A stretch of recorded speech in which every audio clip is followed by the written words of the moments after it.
The Golden Arches, once the crown of American fast food, now stand as a warning. Worth more than $180 billion, McDonald's is facing its sharpest decline in modern history. Sales are slipping. Stores are emptier. The value menu has become a luxury. A family that once ate for $10 now pays $50 to $60. What used to be affordability is now inflation served on a tray. The middle-class customer that powered McDonald's for 50 years is disappearing. Since 2020, real household income rose only 2%, while rent is up 22%, electricity 25%, groceries over 30%.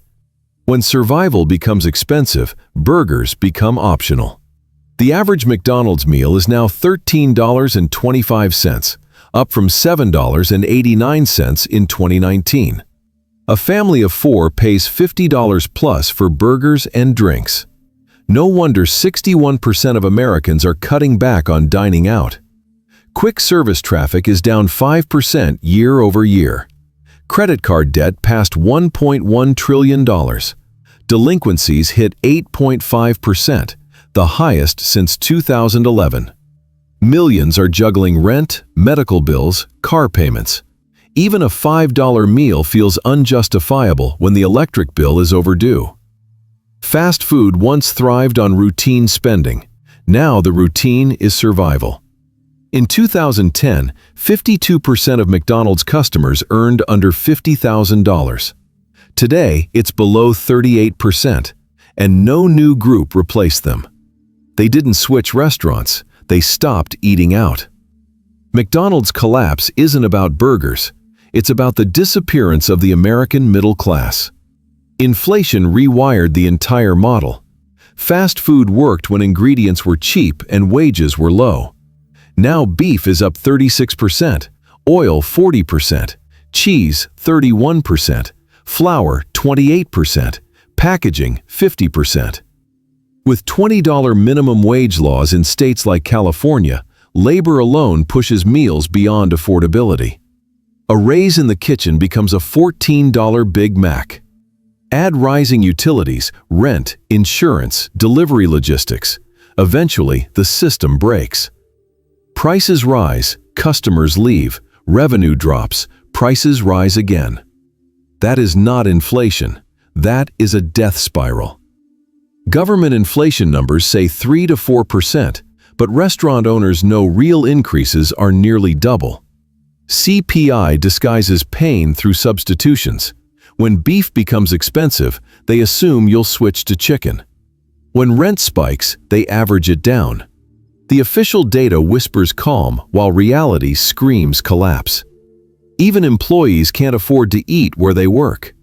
A full meal now costs nearly 2 hours of fast food wages. If workers can't buy it, who can? Behind McDonald's tidy earnings slides is chaos. 95% of locations are franchise-run. Corporate collects royalties, while operators face shrinking traffic and swelling costs. They pay 12 to 18% of sales back to HQ before food, labor, or utilities. Many now operate on 5% margin or less. Franchise bankruptcies are up over 40% since 2023. The owners are walking away. McDonald's hides decline by opening new stores that replace failed ones. Growth on paper, erosion on the ground.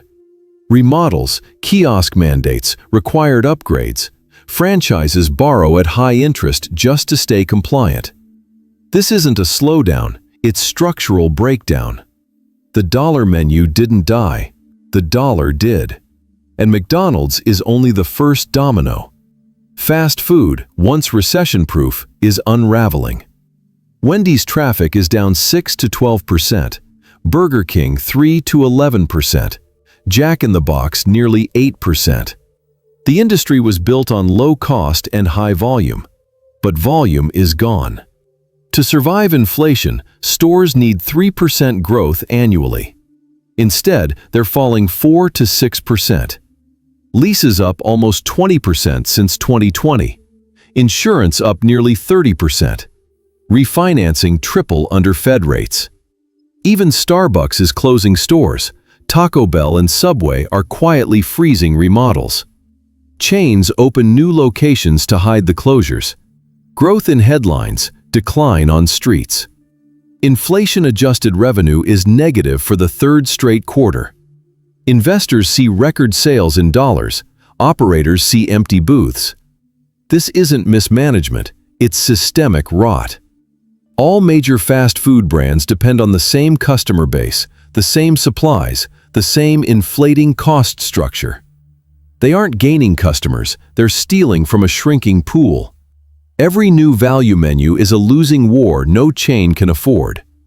Domino after domino falls. When even fast food is unaffordable, the crisis isn't about restaurants. It's about a nation too broke to feed itself. And the fracture runs deeper. The logistics backbone, UPS, FedEx, Amazon, is cracking. UPS cut 48,000 jobs, shut 93 facilities, saved billions, yet margins collapsed to 6.4%. FedEx mirrors the fall. Productivity up, prosperity gone. Workloads doubled, pay reduced. Gig labor replaces secure jobs, benefits vanish, service erodes. Fast food relies on this brittle machine. When freight costs rise, menu prices rise. When labor breaks, the system slows.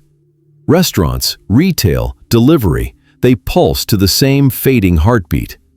The real collapse isn't fast food or shipping. It's the American labor contract itself. Low and mid-wage workers are carrying more load for less reward. The economy runs on overwork, underpay, and shrinking margins. Once human capacity maxes out, no automation or cost-cutting can save it. What holds the system together isn't strength, it's an illusion. For 15 years, the U.S. fought recessions with cheap debt, revised data, and manufactured optimism. GDP redefined, unemployment smoothed, markets levitated on liquidity. But illusions can't refill drive-thrus. Since 2008, America created $28 trillion in new debt to avoid downturns. The national debt passed $38 trillion. Interest payments near $1 trillion, more than defense. The country is borrowing prosperity. The economy isn't breathing, it's being resuscitated. Low rates cause inflation, high rates trigger insolvency. Both burn the system. Even now, rate cuts aim to stimulate, but mortgage rates climb instead as investors distrust the dollar. Treasury yields scream warning. The world's reserve currency behaves like a maxed-out credit card. America didn't escape recession. It delayed it until everything broke at once. What comes next is reckoning, a reset of what was never allowed to fall. The illusion of consumer strength was not real demand, it was subsidy. 42 million Americans rely on SNAP, more than California's population. These benefits don't just feed families, they feed Walmart, McDonald's, Dollar General, the entire retail machine. Remove that money and demand doesn't shift, it disappears. Potential SNAP reductions could wipe out $12 billion in monthly spending. Grocery stores lose half their low-income revenue. Fast food faces catastrophe. SNAP isn't welfare, it's corporate oxygen. Remove it and the ecosystem suffocates. 1 in 4 low-income grocery stores could close. Neighborhoods lose food access and income simultaneously. The collapse cascades. Fewer groceries, fewer jobs, fewer trucks, fewer warehouses, nationwide demand blackout. The red lights are already flashing. Food insecurity up 33%. Grocery credit delinquencies tripled. People are buying food on debt, and the debt is expiring. Without subsidy, without credit, without stimulus, the illusion of demand vanishes. McDonald's can survive beef inflation. It cannot survive a customer with $0. The coming retail blackout won't dim stores. It will expose how dependent America is on borrowed demand. The same warning signs flashed before 1929. Inflated markets, fake stability, runaway debt. But today, the scale is unprecedented. A similar crash could vaporize $30 trillion in wealth. McDonald's collapse isn't the root, it's a symptom. A nation built on consumption has reached a point where consumption is no longer affordable. The engine of American prosperity stalled years ago. Now, the smoke is visible. For decades, leaders believed they could defy gravity. Print, borrow, stimulate, repeat. But every emergency fix inflated the bubble. Every subsidy delayed reality. In just 5 years, the Fed printed more liquidity than in the entire 20th century. Debt no longer fuels growth. Debt smothers it. This crisis isn't only economic, it's cultural. The generation that survived 1929 understood hardship. They rebuilt from scarcity. Today, we've built a society protected from recession and unprepared to endure one. The next downturn won't be a dip, it will be a reset. Jobs, currency, stability, affordability. Nothing is guaranteed. As subsidies fade, as aisles go dark, as McDonald's shutters, America will face the truth it avoided for half a century. You cannot fake growth forever. Every illusion ends when math stops listening to hope. The real reset won't be digital, it will be economic. And when the last dollar menu disappears, it won't just signal the end of cheap food. It will mark the moment America realizes it can no longer afford its own denial.